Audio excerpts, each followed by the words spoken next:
ಇದು ಭಾರಿ ರುಚಿಯ ಮೀನು ಆಯಿತಾ, ತೇಡೆ ಮೀನು ಅಂತ. ಸಣ್ಣ ಸಣ್ಣ ತೇಡೆ ಮೀನು ಬಂದಿದೆ. ದೊಡ್ಡದು ಸಿಕ್ಕಿದರೆ ಇನ್ನೂ ಟೇಸ್ಟ್ ಆಗ್ತದೆ. ನಾವು 1 kg ತೇಡೆ ಮೀನು ತೊಗೊಂಡಿದ್ದೇವೆ. 1 kgಗಿಂತ ಜಾಸ್ತಿ ಉಂಟು. 3 ಮೀನು ತೊಗೊಂಡಿದ್ದೇವೆ. ಮನೆಯಲ್ಲೇ ಕಟ್ ಮಾಡ್ಬೋದು, ನಾನು ಮಾಡ್ತೇನೆ ಅಂತ ಹೇಳಿದೆ. ಬಟ್ ಅವರು ಎಲ್ಲ ಮೀನನ್ನು ಕಟ್ ಮಾಡಿಯೇ ಕೊಡ್ತಾರೆ. ಹಾಗಾಗಿ ನನ್ನ ಕೆಲಸ ಸ್ವಲ್ಪ ಸುಲಭ ಆಯಿತು. 3 ಮೀನನ್ನು ಕೂಡ ಕಟ್ ಮಾಡಿ ಕೊಟ್ಟರು. ಇವರು ಜಸ್ಟ್ ಕಟ್ ಮಾಡಿ ಕೊಡ್ತಾರೆ. ಅನಂತರ ಅದರ ಒಳಗೆಲ್ಲ ಇರ್ತದೆ ಆ ಕರುಳೆಲ್ಲ, ಅದನ್ನೆಲ್ಲ ನಾವು ಚೆನ್ನಾಗಿ ಕ್ಲೀನ್ ಮಾಡಬೇಕು. ಮತ್ತು ತಲೆಯಲ್ಲೆಲ್ಲ ರಕ್ತದೆಲ್ಲ ಹೆಪ್ಪುಗಟ್ಟಿದಲ್ಲಿ ಇರ್ತದೆ, ಅದನ್ನೆಲ್ಲ ಚೆನ್ನಾಗಿ ಮಾತ್ರ ಕ್ಲೀನ್ ಮಾಡಬೇಕು. ಕಟ್ ಮಾಡಿ ಕೊಟ್ಟರು ಅಂತ ಹಾಗೆಯೇ ತೊಳೆದು ಹಾಕಿದರೆ ಅದರ ಒಳಗಿರುವ ಇದುಂಟಲ್ಲ, ರಕ್ತ ಎಲ್ಲ ಹೆಪ್ಪುಗಟ್ಟಿದೆಲ್ಲ ಅದೆಲ್ಲ ಒಂಥರ ಕಹಿ ಕಹಿ ಆಗ್ತದೆ. ಮತ್ತು ತುಂಬ ಸ್ಮೆಲ್ ಬರ್ತದೆ. ಅದಕ್ಕೆ ಅದನ್ನು ನೀಟಾಗಿ ಕ್ಲೀನ್ ಮಾಡಬೇಕು ಮಾತ್ರ. ಈಗ ಯಾವುದೇ ಮೀನು ತಂದರೆ ಸಹ ಕಷ್ಟ ಇಲ್ಲ, ತುಂಡು ಮಾಡಿ ಕೊಡ್ತಾರಲ್ಲ. ಮತ್ತೆ ತಂದು ಸ್ವಲ್ಪ ಕ್ಲೀನ್ ಮಾಡ್ಲಿಕ್ಕೆ ಇರ್ತದೆ. ಕ್ಲೀನ್ ಎಲ್ಲ ಮಾಡಿ ಆಯ್ತು. ಈಗ ಈ ತೇಡೆ ಮೀನಿಗೆ ಸ್ಪೆಷಲ್ ಆಗಿ ಉಂಟಲ್ಲ, ಇದನ್ನು ತೊಳೆಯೋದ್ರಲ್ಲಿ ಇರುದು. ಇದು ತುಂಬಾ ಟೇಸ್ಟ್ ಮೀನು, ಇದಕ್ಕಿಂತ ಟೇಸ್ಟ್ ಮೀನಿಲ್ಲ. ಹಾಗೇನೆ ಇದರಷ್ಟು ಸ್ಮೆಲ್ಲು ಕೂಡ ಇಲ್ಲ ಬೇರೆ ಯಾವ ಮೀನು. ಅದಕ್ಕೆ ಅರಶಿನ ಮತ್ತೆ ಉಪ್ಪು ಹಾಕೊಂಡು ಉಂಟಲ್ಲ, ಚೆನ್ನಾಗಿ ಇದನ್ನು ಮಣ್ಣಿನ ಪಾತ್ರೆಯಲ್ಲೇ ಇದು ಮಾಡಿದ್ರೆ ಒಳ್ಳೇದು. ಮಣ್ಣಿನ ಪಾತ್ರೆಯಲ್ಲೇ ಮಾಡಬೇಕು ಇದನ್ನು. ಈ ರೀತಿ ಇದು ಮಾಡಬೇಕು ಚೆನ್ನಾಗಿ, ಆವಾಗ ಸ್ಮೆಲ್ ಸ್ವಲ್ಪ ಕಡಿಮೆ ಆಗ್ತದೆ ಅಂತ ಅಷ್ಟೇ.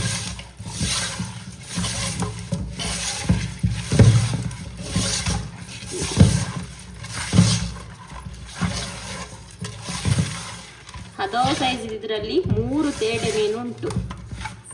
1/4 kg ಉಂಟು ಇದರಲ್ಲಿ.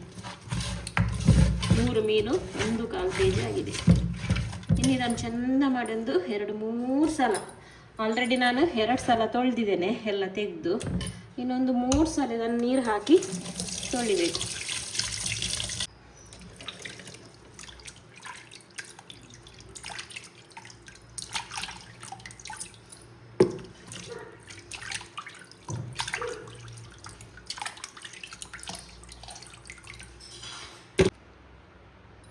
ಚೆನ್ನಾಗಿ ಇದನ್ನು ತೊಳೆದಾಯಿತು ನೀಟಾಗಿ. ಈಗ ನೀರಿನ ಪಸೆ ಎಲ್ಲ ಎಂತ ಇಲ್ಲ. ಯಾವ ಪಾತ್ರೆಯಲ್ಲಿ ನಾವು ಪದಾರ್ಥ ಮಾಡ್ತೇವೆ ಅದೇ ಪಾತ್ರೆಯಲ್ಲಿ ಮೀನನ್ನು ಹಾಕಿಡಬೇಕು. ಚೆನ್ನಾಗಿ ನೀರೆಲ್ಲ ಹಿಂಡಿ, ನೀರಲ್ಲೆಲ್ಲ ನೋಡಿ ಇಷ್ಟೆಲ್ಲ ನೋಡಿ ನೀರೆಲ್ಲ ಇಳಿದಾದ್ಮೇಲೆ ಈ ರೀತಿ ಹಾಕಿದ್ದೇನೆ. ಇನ್ನು ನೀರು ಇಳಿದ್ರೆ ಮತ್ತೆ ಇದನ್ನು ಸ್ವಲ್ಪ ಸೈಡ್ ಮಾಡಿಗೆ ತೆಗೆದ್ರೆ ಆಯಿತು. ತುಂಬ ನೀರಿಡಬಾರ್ದು. ಈಗ ಇದಕ್ಕೆ ಮಸಾಲೆ ಮಾಡುವ. ಬೇಕಾದರೆ ಇದಕ್ಕೆ ಅರಶಿನ ಉಪ್ಪು ಹಾಕ್ಕೊಂಡು ಮಿಕ್ಸ್ ಮಾಡಿ ಕೂಡ ಇಡ್ಬೋದು. ಆದರೆ ನಾನು ಮಾಡುವ ಮೆಥಡಲ್ಲಿ ಮಾಡಿದರೆ ಅರಶಿನ ಉಪ್ಪು ಮೊದಲೇ ಹಾಕಬೇಕು ಅಂತಿಲ್ಲ. ಮತ್ತು ಅಷ್ಟೊಂದು ಮೀನಿನ ಸ್ಮೆಲ್ ಕೂಡ ಇರೋದಿಲ್ಲ, ಒಳ್ಳೆಯದಾಗ್ತದೆ. ಈ ತೇಡೆ ಮೀನನ್ನು ಇದೇ ಮೆಥಡಲ್ಲಿ ಮಾಡಬೇಕು, ನಾನು ಮಾಡುವ ಹಾಗೆಯೇ.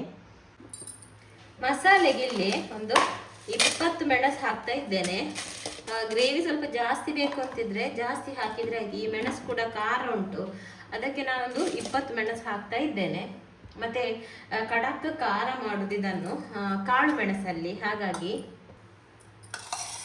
ಇಲ್ಲಿ ದೊಡ್ಡ ಸ್ಪೂನಲ್ಲಿ 1 ಸ್ಪೂನಷ್ಟು ಕಾಳು ಮೆಣಸು ಹಾಕ್ತಾ ಇದ್ದೇನೆ. ನಂತರ ಈ ದೊಡ್ಡ ಬೆಳ್ಳುಳ್ಳಿ ಅಲ್ವಾ, 2 ಎಸಳು ಹಾಕ್ತಾ ಇದ್ದೇನೆ. ಸಣ್ಣ ಬೆಳ್ಳುಳ್ಳಿ ಆದರೆ ಒಂದು 7-8 ಎಸಳು ಹಾಕಬೇಕು. ಇದು ನೋಡಿ, ಒಂದು ಬೆಳ್ಳುಳ್ಳಿ ಒಂದು 4 ಎಸಳಿನಷ್ಟು ಉಂಟು, ಹಾಗಾಗಿ 2 ಹಾಕ್ತಾ ಇದ್ದೇನೆ. ನಂತರ ನೋಡಿ ಒಂದು ಅರ್ಧ ಸ್ಪೂನಷ್ಟು ನಾನು ಮೆಂತೆ ಹಾಕ್ತಾ ಇದ್ದೇನೆ. ಕಹಿ ಅಂತ ಅನಿಸುವ ಸ್ವಲ್ಪ ಕಡಿಮೆ ಹಾಕೊಳ್ಳಿ. ಈ ಮೀನಿನ ಪದಾರ್ಥ ಉಂಟಲ್ಲ ತುಂಬ ಸ್ಮೆಲ್ ಹೊಡಿತದೆ ನೋಡಿ. ನಾವು ಊಟ ಮಾಡಿ ಒಂದು ಒಬ್ಬರ ಹತ್ರದಿಂದ ಪಾಸ್ ಹೋಗುವಾಗ ಅಥವಾ ನಮಗೇನೆ ಒಂಥರ ಊಟ ಆದ ನಂತರ ಸ್ವಲ್ಪ ಹೊತ್ತಾದ್ಮೇಲೆ ಒಂಥರ ಬಾಯೆಲ್ಲ ಸ್ಮೆಲ್ ಬರೋದು, ನಮಗೇನೆ ಒಂಥರ ಸ್ಮೆಲ್ ಬರೋದು. ಮೆಂತೆ ಕಡಿಮೆ ಹಾಕಿದರೆ, ಮೆಂತೆ ಯಾವಾಗಲೂ ಖಡಕ್ಕಾಗಿ ಹಾಕಿದ್ರೆ ಉಂಟಲ್ಲ ಮೀನಿನ ಪದಾರ್ಥ ಅಷ್ಟೊಂದು ಸ್ಮೆಲ್ ಹೊಡೆಯುವುದಿಲ್ಲ. ಮತ್ತು ಈ ಮೀನು ಸ್ವಲ್ಪ ಸ್ಮೆಲ್ ಜಾಸ್ತಿಯೇ, ಪುರಾಲ್ ಅಂತ ಹೇಳ್ತೇವೆ ನಾವು. ಅದಕ್ಕೆ ನಾನಿಲ್ಲಿ ಒಂದು ಅರ್ಧ ಸ್ಪೂನಷ್ಟು ಮೆಂತೆ ಹಾಕ್ತಾ ಇದ್ದೇನೆ. ನಿಮಗೆ ಹೇಗೆ ಬೇಕು ಹಾಗೆ ಹಾಕ್ಕೊಳ್ಳಿ. ಕೆಲವರು ಒಂದು 2-3 ಕಾಳು ಮೆಂತೆ ಎಲ್ಲ ಹಾಕ್ತಾರೆ, ಜಾಸ್ತಿ ಹಾಕಿದ್ರೆ ಕಹಿ ಆಗ್ತದೆ ಅಂತ. ನಮಗೆ ಕಹಿ ಅಂತ ಅನಿಸುವುದಿಲ್ಲ, ಹಾಗಾಗಿ ನಾನು ಇಷ್ಟು ಮೆಂತೆ ಹಾಕ್ತಾ ಇದ್ದೇನೆ. ಇದೆಲ್ಲ ಸ್ವಲ್ಪ ಫ್ರೈ ಆಗಲಿ.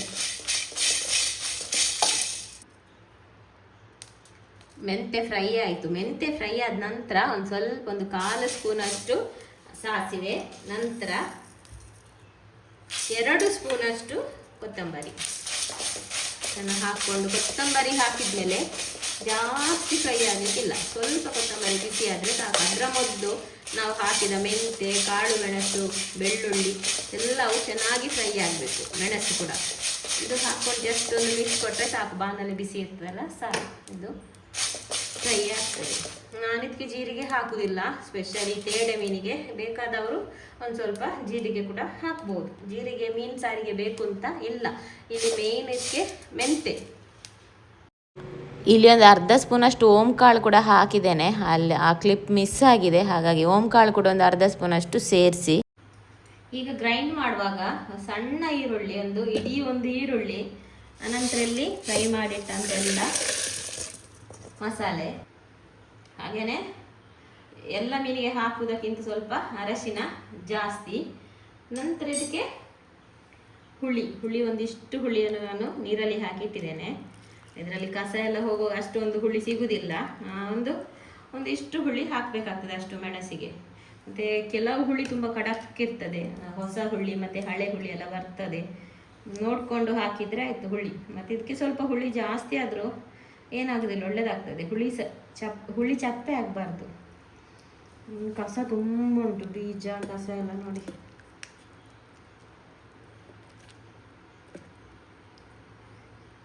ನಾರು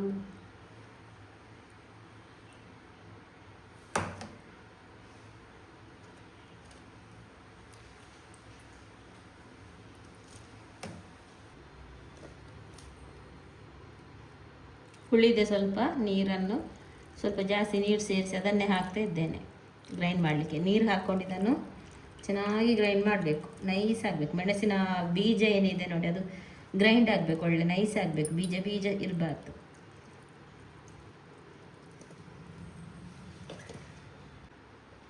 ಮಸಾಲೆ ನೋಡಿ ನೈಸಾಗಿ ಪೇಸ್ಟ್ ಆಗಿದೆ. ಈಗ ಗ್ರೈಂಡ್ ಮಾಡಿಟ್ಟಂಥ ಮಸಾಲೆಯನ್ನು ಇದಕ್ಕೇ ಹಾಕಲಿಕ್ಕೆ. ಇದಕ್ಕೆ ಒಂದು 2 ಕಾಯಿ ಮೆಣಸನ್ನು ಭಾಗ ಮಾಡಿ ಹಾಕ್ತಾ ಇದ್ದೇನೆ. ತುಂಬ ಖಾರ ಕಾಯಿ ಮೆಣಸಿದು. ನಾನು ಇಲ್ಲಿ ಹಾಕಿದ 20 ಮೆಣಸುಂಟಲ್ಲ, ಅದಕ್ಕಿಂತ ಡಬಲ್ ಖಾರ ಈ 2 ಕಾಯಿ ಮೆಣಸುಂಟು. ಅದಕ್ಕೆ 2 ಹಾಕಿದ್ದೇನೆ. ಕಾಯಿ ಮೆಣಸು ಚಪ್ಪೆ ಇದ್ದರೆ ಒಂದು 4-5 ಹಾಕ್ಕೊಳ್ಳಿ. ಆನಂತರ ಒಂದು ದೊಡ್ಡ ತುಂಡು ಶುಂಠಿ, ನಂತರ ರುಚಿಗೆ ತಕ್ಕಷ್ಟು ಉಪ್ಪು.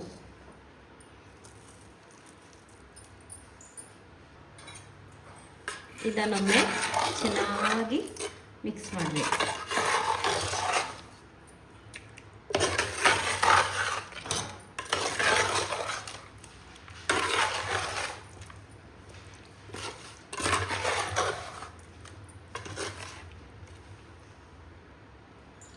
ಈಗ ಇದಕ್ಕೆ ಒಂದು ಅರ್ಧ ಗ್ಲಾಸ್ ಅಷ್ಟು ಮಿಕ್ಸಿ ತೊಳೆದ ನೀರನ್ನು ಹಾಕ್ತಿದ್ದೇನೆ.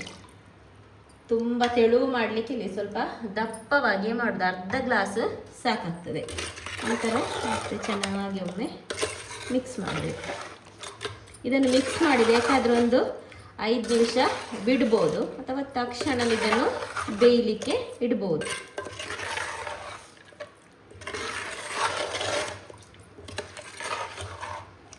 ಜಾಸ್ತಿ ನೀರು ಹಾಕಲಿಕ್ಕಿಲ್ಲ. ಇದನ್ನು ಬೇಯುವಾಗ ಸ್ವಲ್ಪ ನೀರೇ ಆಗ್ತದೆ.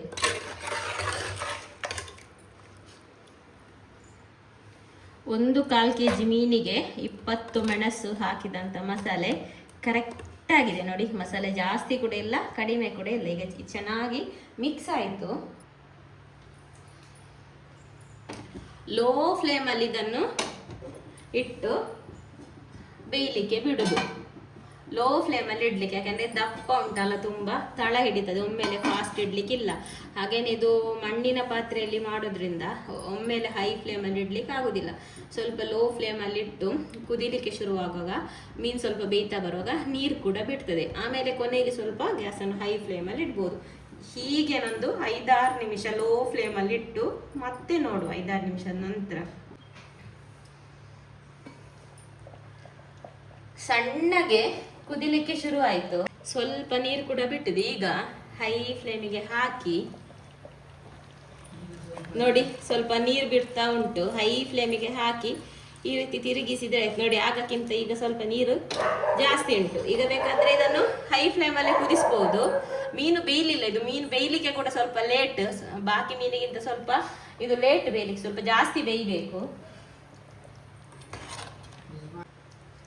ಚೆನ್ನಾಗಿ ಒಮ್ಮೆ ರೊಟೇಟ್ ಮಾಡಿದ ನಂತರ ಮತ್ತೆ 5 ನಿಮಿಷ ಇದನ್ನು ಬೇಯಲಿಕ್ಕೆ ಬಿಡುವ. ಅದು ಬೇಯ್ದಿರುವುದಿಲ್ಲ, ಒಂದು 5 ನಿಮಿಷ ಮತ್ತೆ ಬೇಯಲಿ. ಹತ್ರನಿದ್ರೆ ಹೈ ಫ್ಲೇಮಲ್ಲಿ ಇಟ್ಟು ಒಂದು 3 ನಿಮಿಷ ಬೇಯಿಸ್ಬೋದು. ಬಿಟ್ಟು ಬಿಟ್ಟದಾದ್ರೆ ಲೋ ಫ್ಲೇಮಲ್ಲಿ ಬಿಟ್ಟು ಬಿಟ್ಟರೆ ಆಯ್ತು.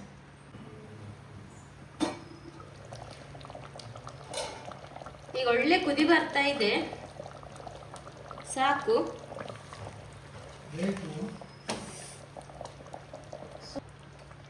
ಮತ್ತೊಮ್ಮೆ ರೊಟೇಟ್ ಮಾಡಿ ಹೈ ಫ್ಲೇಮಲ್ಲಿ ಇಟ್ಟು 1 ನಿಮಿಷ ಓಪನ್ ಇಟ್ಟು ಮುಚ್ಚಳವನ್ನು ಕ್ರಾಸ್ ಇಟ್ಟು ಗ್ಯಾಸ್ ಆಫ್ ಮಾಡಿದ್ರೆ ಆಯ್ತು. ಇನ್ನಿದು ಉಪ್ಪು ಖಾರ ಎಲ್ಲ ಎಳ್ಕೊಂಡ ಮೇಲೆ ತಿನ್ಬೇಕು, ತಕ್ಷಣ ತಿನ್ನಬಾರ್ದು, ಅಷ್ಟೊಂದು ಒಳ್ಳೇದಾಗಿದ್ರು. ಉಪ್ಪು ಖಾರ ಎಳ್ಕೊಳ್ಳೋದಿಲ್ಲ, ಸ್ವಲ್ಪ ಹೊತ್ತಾದ ನಂತರ ತಿನ್ಬೇಕು, ಸೂಪರ್ ಆಗ್ತದೆ. ನೋಡಿ, ಗ್ಯಾಸ್ ಆಫ್ ಮಾಡಿದ ನಂತರ ಇದು ಕುದೀತಾ ಇರ್ತದೆ. ಅದು ಮಣ್ಣಿನ ಪಾತ್ರೆ ಅಲ್ವಾ. ಈ ಮೀನು ಪದಾರ್ಥ ಮಾಡಿದರೆ ಉಂಟಲ್ಲ, ಅಡಿಗೆ ಕೋಣೆ ಎಲ್ಲ ಸ್ಮೆಲ್ ಒಂಥರ ಪುರಾಲ್ ಇರ್ತದೆ ಸಾಮಾನ್ಯವಾಗಿ. ಹಾಗೇನೆ ಅದು ತೊಳೆದ ಪ್ಲೇಸಲ್ಲಿ ಕೂಡ ಹಾಗೇನೆ ತುಂಬ ಘಾಟು ಹೊಡಿತಿರ್ತದೆ. ಆದರೆ ಈ ಮೆಥಡಲ್ಲಿ ನೀವು ಮಾಡಿದರೆ ನೀವು ತೇಡೆ ಮೀನು ಪದಾರ್ಥ ಮಾಡಿದ್ದೀರಿ ಅಂತಲೇ ಗೊತ್ತಾಗೋದಿಲ್ಲ, ಅಷ್ಟೊಂದು ಒಳ್ಳೆಯದಾಗ್ತದೆ. ಸ್ವಲ್ಪನೂ ಪುರಾಲ್ ಅಂತ ಏನು ಹೇಳ್ತೇವೆ ಅದು ಬರುವುದಿಲ್ಲ, ಒಂಥರ ಖಾರ ಸ್ಮೆಲ್ಲೇ ಇರ್ತದೆ. ಈ ಮೀನಿನ ಸ್ಮೆಲ್ ಉಂಟಲ್ಲ ತುಂಬ ಒಂಥರ ಬಾಕಿ ಮೀನಿಗಿಂತ ತುಂಬ ಸ್ಮೆಲ್. ಒಮ್ಮೆ ಇದೇ ರೀತಿ ಟ್ರೈ ಮಾಡಿ, ಒಳ್ಳೆಯದಾಗ್ತದೆ. ತೇಡೆ ಮೀನು ತಿನ್ನದವರು ಕೂಡ, ಕೆಲವರು ತೇಡೆ ಮೀನು ಸ್ಮೆಲ್ ಅಂತ ತಿನ್ನೋದಿಲ್ಲ, ತಿನ್ನದವರು ಕೂಡ ತಿಂತಾರೆ, ಅಷ್ಟೊಂದು ಒಳ್ಳೆಯದಾಗ್ತದೆ. ಮೀನಂತೂ ಮಾತ್ರ ಉಂಟಲ್ಲ ಬೆಣ್ಣೆ ಥರನೇ ಬಾಯಿಗಿಡುವಾಗ ಹಾಗೇ ಜಾರ್ಕೊಳ್ತದೆ. ನಾನು ಇವತ್ತು ಮಾಡಿದ ಪದಾರ್ಥ ಉಂಟಲ್ಲ, ಕಾಳು ಮೆಣಸೆಲ್ಲ ಖಡಕ್ ಹಾಕಿದ್ದೇನಲ್ಲ, ಶುಂಠಿ, ಕಾಳು ಮೆಣಸು, ಮೆಂತೆ, ಹಾಗಾಗಿ ಒಳ್ಳೆ ಖಡಕ್ ಖಾರ ಆಗಿದೆ, ಒಂದು ಸ್ವಲ್ಪನೂ ವಾಸನೆ ಕೂಡ ಇಲ್ಲ, ತುಂಬಾ ಟೇಸ್ಟಾಗಿ ಬಂದಿದೆ. ಖಡಕ್ ಖಾರ ಬೇಡ ಅಂತಿರುವವರು ಸ್ವಲ್ಪ ಖಾರ ಕಡಿಮೆ ಮಾಡಿ ಮಾಡ್ಬೋದು.